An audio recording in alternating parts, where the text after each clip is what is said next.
वक्रतुंड महाकाय सूर्यकोटि समप्रभा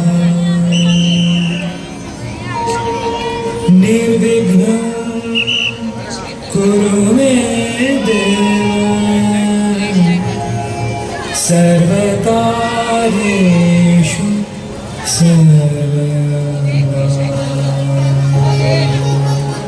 नमस्कार, वेलकम, गुड इवनिंग। नवयुग मित्र मंडल पौआ वाले की गली आए हुए सभी गणेश भक्तों का हार्दिक स्वागत करती है। देवी और सज्जनों, हम सब गणेश जी की पूजा दुर्वा से करते हैं और इसकी क्या वजह है, इसी की कथा हम आज आपको सुनाने जा रहे हैं।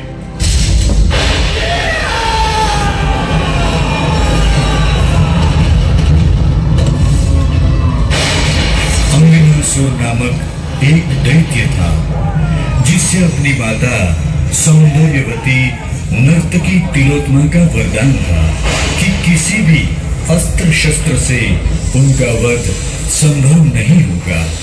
इस वरदान से अंगनासुर उन्मादी और अत्याचारी हो गया। भूख से व्याकुल अंगनासुर मार्ग में दिखने वाली सभी चीजों का भक्षण करने लगा, जिससे तीनों लोकों में हाहाकार मच गया। देवगण भयभीत होकर भगवान विष्णु के शरण में आए।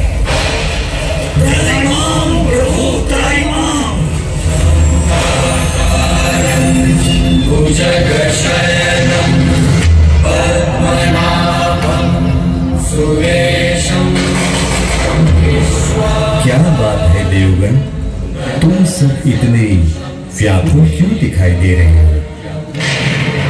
हे कमल नयन, हे सृष्टि के पालनहार, दैत्य अंगनासुर से हमारे प्राणों की रक्षा कीजिए प्रभु, रक्षा कीजिए। इसके लिए तुम्हें विघ्नहर्ता गणेश जी की शरण में जाना होगा।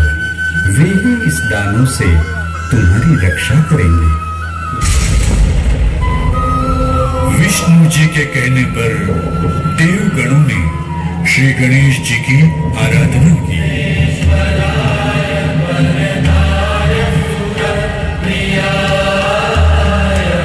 उनकी इस आराधना से प्रसन्न होकर गणेश जी बाल स्वरूप में प्रकट हुए।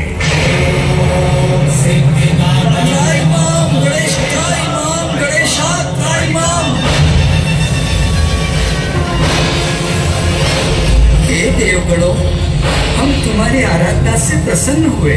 कहो, क्या कष्ट है तुम्हें? प्रभु, अंगनासुर नामक एक दैत्य ने चारों ओर से हाहाकार मचा रखा है। उसके मार्ग में जो भी दिखाई पड़ता है उसी को वो अपना भक्ष बना लेता है। प्रभु, इससे हम सब संकट में पड़ गए हैं। प्रभु त्राहिमाम, प्रभु त्राहिमाम। चिंता त्याग दो देवगणों, हम शीघ्र ही उस दुष्ट दैत्य का वध कर देंगे। और इस प्रकार बाल रूपी श्री गणेश जी ने देवगणों को आश्वासन दिया और अंगनासुर के साथ युद्ध करने उसके समक्ष पहुंच गए। दोनों का परस्पर युद्ध हुआ, लेकिन अंगनासुर चट्टान की तरह डटा रहा। मैं हूँ अंगनासुर। तुच्छ बालक, तू आया है मेरा वध करने। मैं अंगनासुर हूँ, अंगनासुर। मेरा कोई वध नहीं कर सकता। हे अपनानी अंगनासुर, मैं तेरा काल हूँ। तू मेरा काल?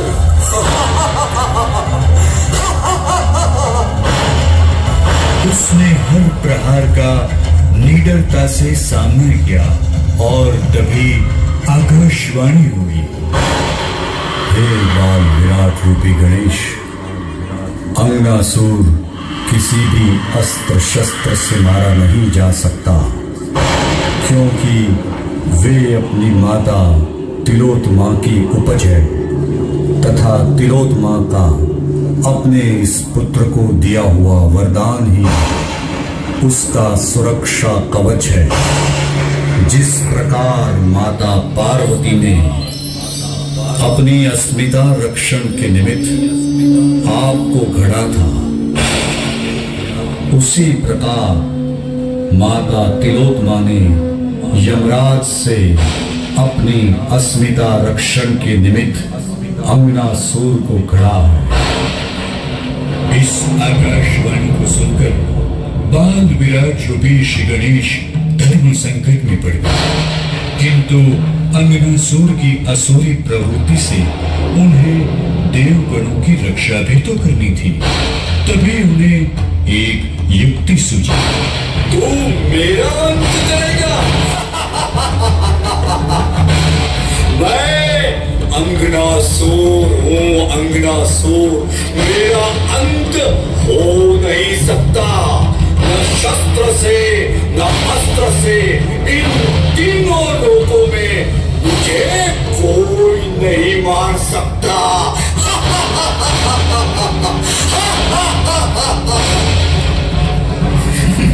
अच्छा तो ये देख, हे दुष्ट अंगनासुर, अगर तेरा अंत नहीं हो सकता तो मैं तुझे जीवित ही निकल जाऊंगा। जीवित निकल जाएगा? इतना तुच्छ बालक।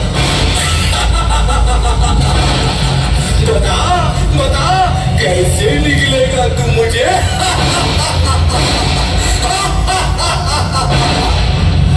देखना है तो ये देख।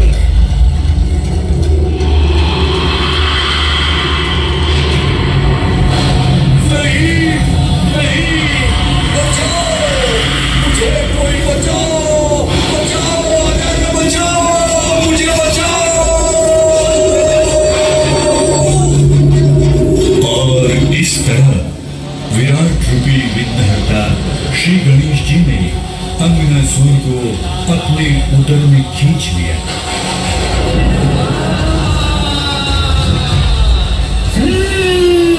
देखा, आखिर मैंने तुम्हें निगल ही लिया। किंतु अंगनासुर की असुरी शक्तियों से गणेश जी के उदर में जलन होने लगी। अरे अरे, ये क्या हो रहा है? ये मुझे जलन क्यों हो रही है? मेरे पेट में जलन क्यों हो रही है? माताश्री, पिताश्री, मेरे पेट में जलन हो रही है। कृपा करके मेरे पेट की अग्नि शांत होने के लिए कोई उपाय बताइए, मुझे बचाइए। उनकी इस जलन को दूर करने के निमित्त भगवान शंकर ने अपना विषधर नाग प्रदान किया, परंतु इसका कोई प्रभाव नहीं पड़ा। तब चक्रपाणी विष्णु जी ने अपना कमल प्रदान किया, किंतु वो भी निष्फल हुआ और दुष्टों का नाश किया है। भगवान विष्णु के अब तक 9 अवतारों का अवतरण इस धरती पर हो चुका है। हिंदू पुराणों के अनुसार भगवान विष्णु का 10वां अवतार कल्कि के अवतार के रूप में कलयुग में जन्म लेगा।